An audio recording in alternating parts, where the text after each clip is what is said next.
싫어하는 인생 공부 송이복의 서정시 비평. 안녕하십니까, 송이복입니다.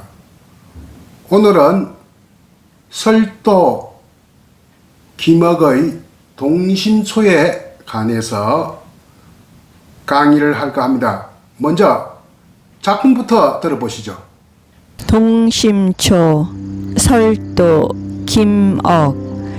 꽃잎은 하염없이 바람에 지고 만날 날은 아득타 기약이 없네.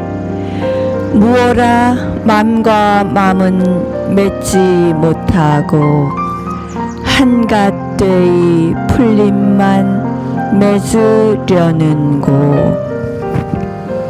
보셨습니까? 동심초는 원 시인이, 원 저자가 당나라 시대 때의 중국 명기였던 설도의 작품입니다. 동심초의 원래 제목은 한자로 춘망사라고 합니다. 사자는 글 또는 노랫말 이런 뜻인데요. 여기에서는 시를 뜻하기 때문에 춘망이라고 하면 봄의 소망입니다. 봄의 소망을 나타낸 서정시 이런 뜻입니다. 이것을 일제강점기 때 안서 김억이 춘망사 내수 중에서 제3수를 번역을 했습니다. 그래서 우리에게는 익숙하게 동심초라는 제목으로 전해져 오고 있습니다. 참으로 애틋한 심사를 자아내는 사랑 시편입니다. 이 시는 원 저자가 설도이지만 안서 김억이 창의적인 번역, 이것을 번안이라고 하는데요. 창의적인 번역을 발휘했기 때문에 그만큼 창작성이 인정되어야 한다는 점에서 반 정도는 안서 김억의 창작성이 인정되어야 합니다. 그래서 설도 김억이라고 했습니다. 저서인 불꽃 같은 서정시에는 동심초의 시인을 김억이라고 되어 있습니다. 우리나라 시에 대한 해설이니까요. 그럼 설도가 기생이라고 했는데 어떤 사람인지부터 먼저 소개를 해볼까요? 당나라 시대 때 설도는 서기 768년에 태어나서 832년에 죽었습니다. 그러니까 8세기 후반에 태어나서 9세기 전반기까지 살았는데 64세 그 시대로 봐서는 천수를 누렸다고 할 수 있겠습니다. 본래는 설도가 장안 사람이었습니다. 장안은 당나라의 수도니까 우리식으로 이야기하면 서울 사람입니다. 서울 여자인데 어릴 때 하급 관리였던, 하급 공무원이었던 아버지를 따라 성도, 서남 쪽의 그 중심 도시인 성도, 삼국지 이야기 잘 아시죠? 유비가 나라를 세웠던 그 총나라의 수도가 성도입니다. 이 성도에 와서 사는데 어릴 때 아버지가 오자마자 돌아가셨어요. 그래서 어머니와 자신만이 남겨두어서 살아가기가 막막하거든요, 경제적으로. 그래서 어릴 때부터 참 재주가 많았던 설도는 할 수 없이 기생이 됩니다. 기생이 되어서 기생 중에서도 악기가 됩니다. 악기는 악기를 연주하는 기녀를 악기라고 합니다. 이때 악기는 무엇일까요? 현악기일 겁니다. 서정시는 현악기에서부터 시작되거든요.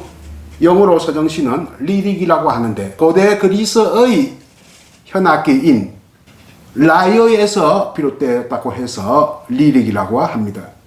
어깨에 걸쳐놓고 이렇게 손으로 연주를 한다고 해서 수금, 한자로는 수금이라고 합니다.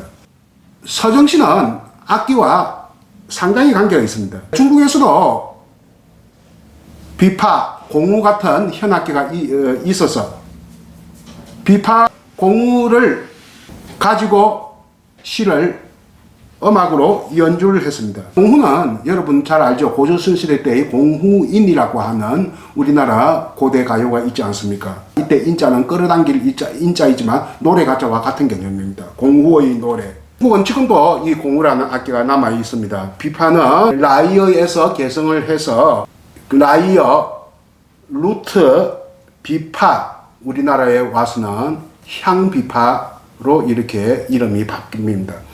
향비파는 한국적인 비파다 이런 뜻이죠. 그렇지만 우리 스스로 또 현악기를 개량을 합니다. 그게 여러분들 잘 아는 가야금과 금문고죠. 금문고 같은 것은 뭐 중국 악기를 모형으로 삼습니다. 아무튼 이런 현악기를 연주하는 기녀가 되었습니다. 어릴 때 10대 소녀 시절 때부터.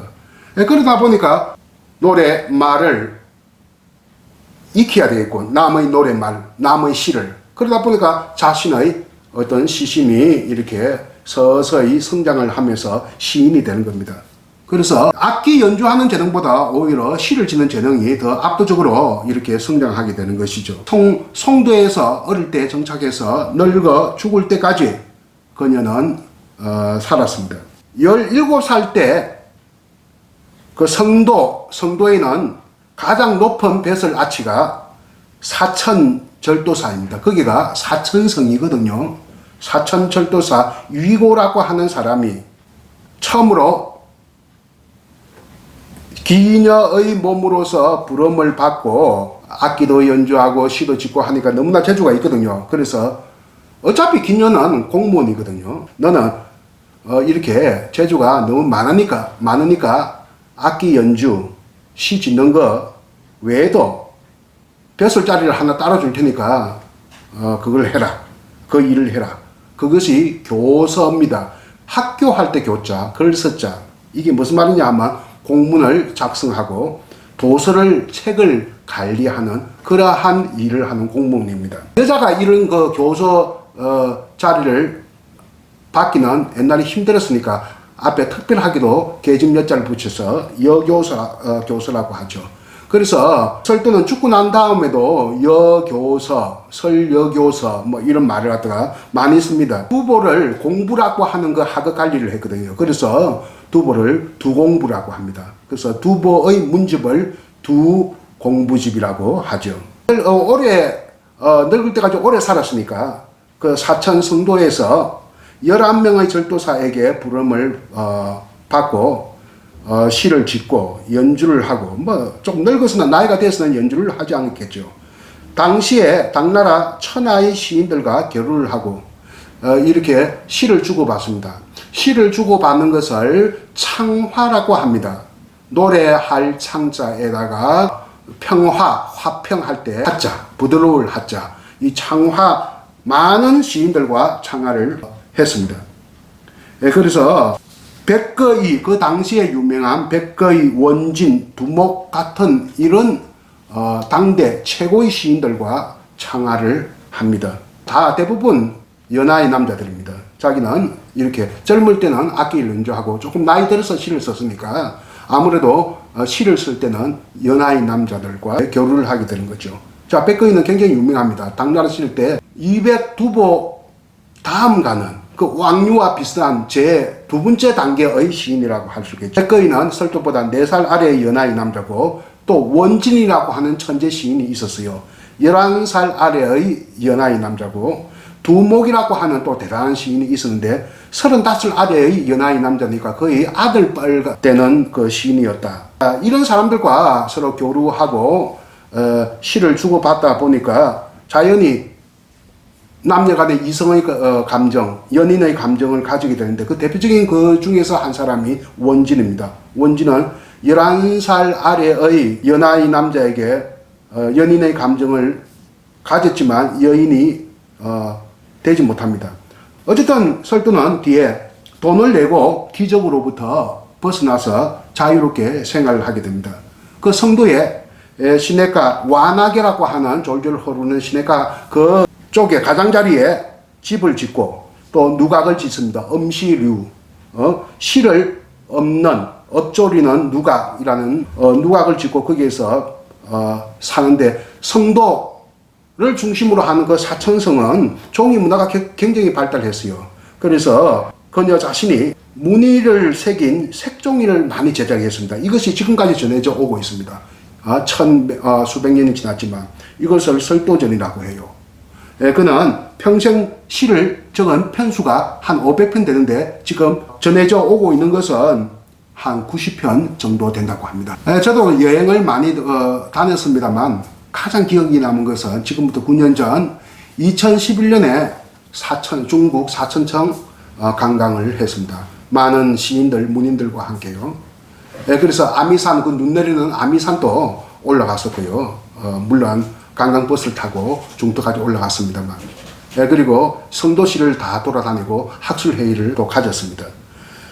성도는 시인의 도시라고 할 수 있겠습니다.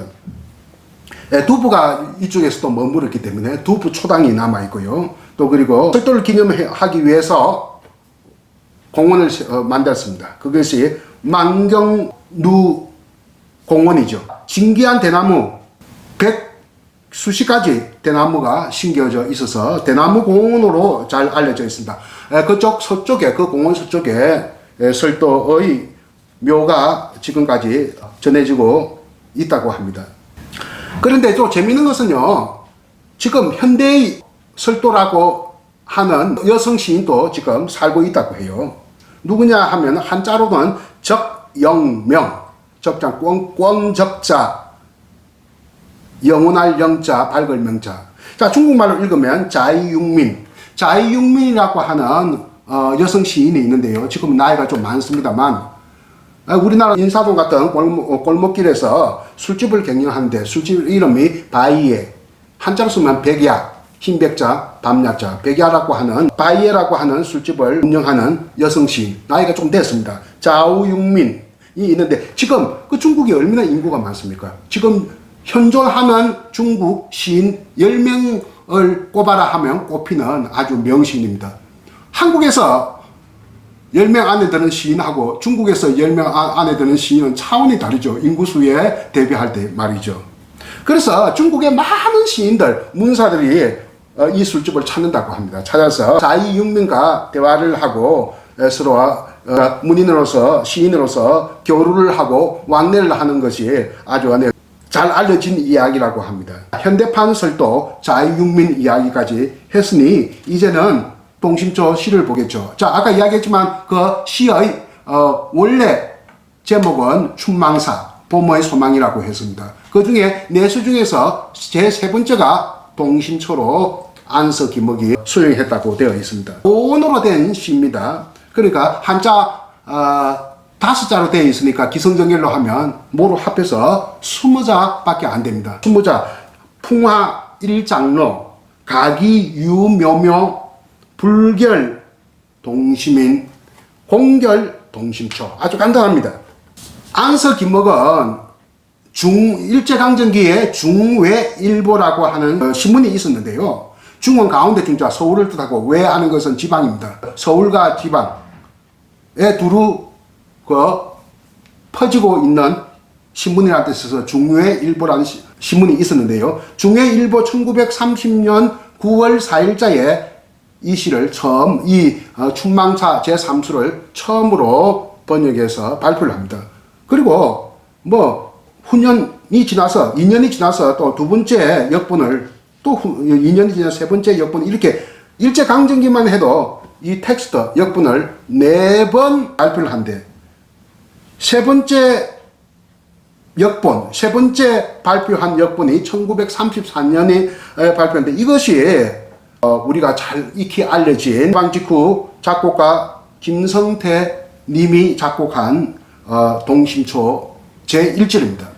그리고 1943년에 네 번째 역본이 제2절이 되고요. 이 노래는 우리 한국 가곡사의 불멸의 명곡이 됩니다.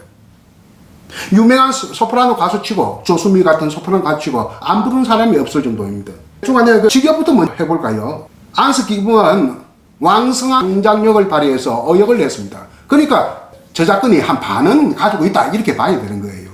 설도뿐만 아니라 풍화 일장로, 풍화 바람 풍자 꽃 하자, 바람 속의 꽃입니다. 바람 속의 꽃, 날 일자, 날마다 그 말입니다. 장로, 장이라고 하는 것은 장차라는 뜻인데 이것은 미래를 나타내는 영어로 하면 이니 셀이니 이런 뜻입니다. 로 하는 것은 늙을 로자, 이때는 시든다. 바람 속의 꽃잎은 날마다 늙어 갈 것이다 이 뜻인데 무엇을 부리면 어떻게 번역이 될까요? 그럼 풍화 일장로, 바람 속의 꽃 시들겠네, 뭐 하겠네, 개선 바로 미래. 그러니까 아까 일장로 할 때 장에 해당됩니다. 바람 속의 꽃 시들겠네, 이렇게 아주 간단하게 번역하면 좋습니다. 가기 유묘묘, 아름다울 가자, 아름다운 기약, 유묘묘, 아득하고 아득하다, 묘묘, 똑같은 말을 두 번 반복을 했네요. 아름다운 약속은 아득해라. 불결동심인, 마음을 함께하는 사람, 동심, 같을 농자 마음심자, 마음을 함께하는 사람이 무슨 동심인이 뭘까요? 요즘 말하면 연인입니다. 연인으로 불하지 못한다, 결하지 못한다, 결연하지 못한다, 맺지 못한다. 그대와 연인으로 맺을 수 없어, 그 말입니다. 마지막 공결동심초, 빌공자, 헛되이 맺는다, 뭐만 맺는다, 동심초, 마음을 함께하는 풀만 맺는다. 이 말은 뭐냐면 풀매는만 한다, 송희복식 번역은 이렇습니다. 바람 속의 꽃 시들겠네, 아름다운 약속은 아득해라, 그대와 연인으로 맺을 수 없어, 공연히 풀배는만 하네. 이것을 안석 김옥 선생은 어떻게 번역하고 있느냐, 여러분 노래도 잘 아니까 한번 읽어보겠습니다. 제 책 56쪽에 있네요. 꽃잎은 하염없이 바람에 지고 만날 날은 아득하 기약이 없네. 무어라 망감하면 맺지 못하고 한갓대의 풀림만 맺으러 오는고. 참 기가 막힌 번역입니다. 이것을 작곡가 김성태 선생이 이걸 보고 그 작곡을 한 겁니다. 여러분 귀에 익숙하죠? 꽃잎은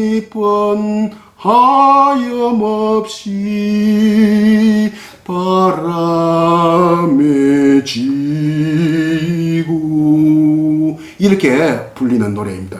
기억을 하시겠지요. 그런데 두 사람이 맺어지지 못했습니다. 동심인이 되지 못했습니다. 연인이 되지 못했습니다. 그런데 11살 연하의 남자 여인, 그 천재 시인이었어요. 그 당시에 원지는 누나도 큰 누나 같은, 아니면 막내 이모 같은 이 설도에 어떤 이성의 감정을 가지고 있었는데 그냥 갖고 놀고 말한 거예요. 왜? 이 원지는 천하의 바람둥이였습니다. 잘생기고 천재적이고. 설도 30살 나이에 처음 만났는데 이미 그때는 유부남이었어요. 그리고 계속 그 이후에도 첩들을 들였습니다. 어떤 여자와는 약혼 후에 파혼하고 어떤 기생과 사랑을 나누다가 그 차버리니까 그 기생이 자살한 일도 있고, 부인은 재상의 딸이라고 합니다. 아주 높은 명문가의 딸이라고 해요. 애초에 절길로 했을 뿐이지 인연을 맺으려고 생각은 안 했고, 시를 함께하는 친구 정도로 설도를 생각을 했다. 그래서 설도의 시적 재능을 인정을 했습니다. 어떤 시에 보면 이런 말이 있습니다. 아미수, 빼어날 숫자입니다. 아미산의 빼어남 속에서 설도가 나왔네. 이런 그 시 내용에 아미수라는 표현과 출설도라는 표현을 이렇게 조합을 해볼 때 아미산의 빼어남 배경 속에서 설도라고 하는 시인이 나왔다 할 정도로 설도의 시적 재능은 인정했습니다. 두 사람이 멀리 있으로 계속 이런 시를 주고받았습니다. 어떤 시에 보면 이렇게 되어 있네요. 벼루 상사 격연수 창포 하발 오웅고라는 원전의 시가 있네요. 시의 한 부분이 있네요. 이걸 내가 그 벼루라고 하는 것은 헤어진 다음에 상사, 그리움입니다. 헤어진 다음의 그리움은 격연수. 이거 참 번역이 참 안 돼요. 격자가 떨어질 격자, 멀리 있을 격자, 이런 뜻이건데 격연수. 연자가 연기할 때 연자입니다. 안개도 되고 담배도 되고 아편도 됩니다. 연기, 안개, 담배, 아편, 연자. 여기서 안개 같아요. 물숫자거든요. 그래서 헤어진 다음의 그리움은 강 건너편의 안개요. 이렇게 번역할 수밖에 없어요. 제가 잘못 번역했는지 모르겠습니다만. 창포 하발, 창포에 꽃을 피운다. 발, 옹고, 5가지 색깔의 구름이 높다. 그리움을 이렇게, 철도에 대한 그리움을 원제는 이렇게 표현했습니다. 헤어진 다음의 그리움은 강 건너편의 안개요.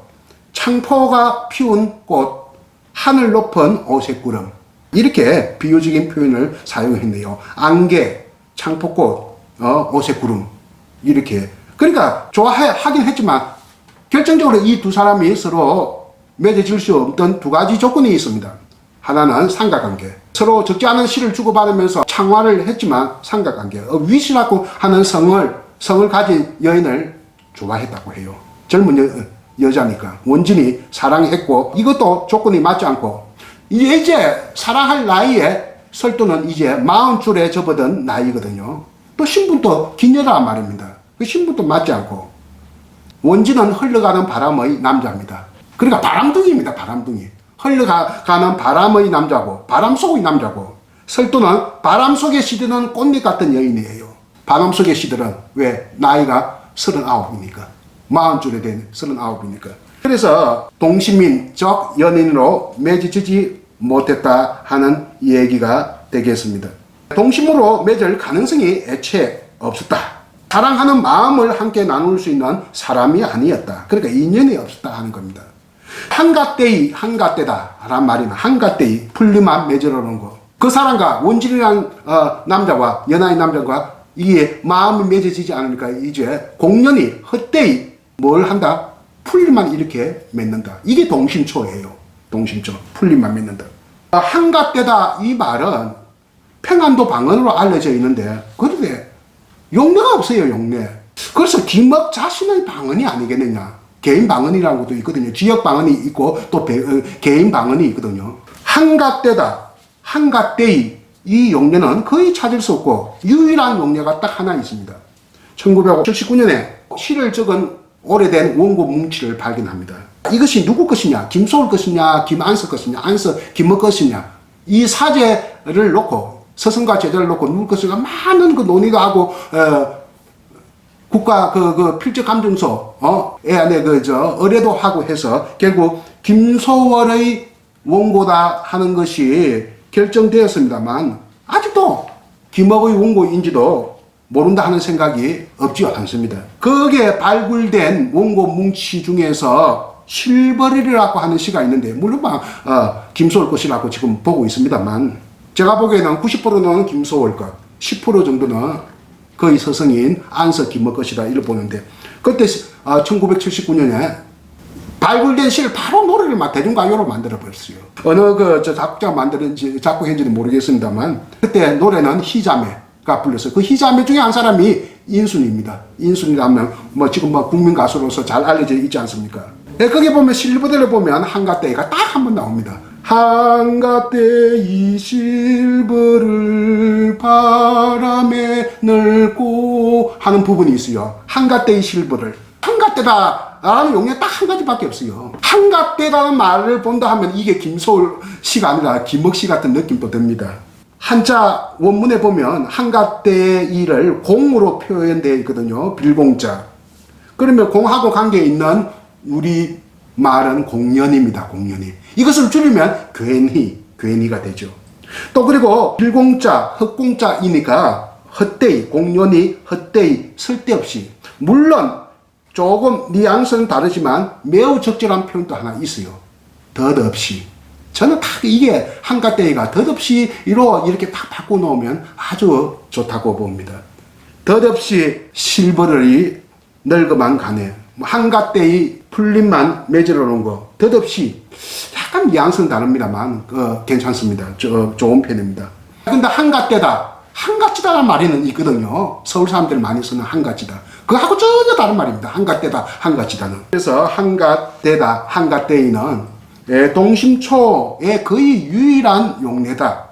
또 한 가지 있다면 김소월의 실버들에 나온다. 평안도 방언일 것 같으면 이런 용례가 좀 다양해야 하거든요. 근데 뭐 거의 없다는 점에서 만의 희귀한 시어라고 보여집니다. 이렇게 저렇게 하다 보니까 뭐 거의 안에 제 이야기는 다 된 것 같습니다. 어떻습니까, 여러분?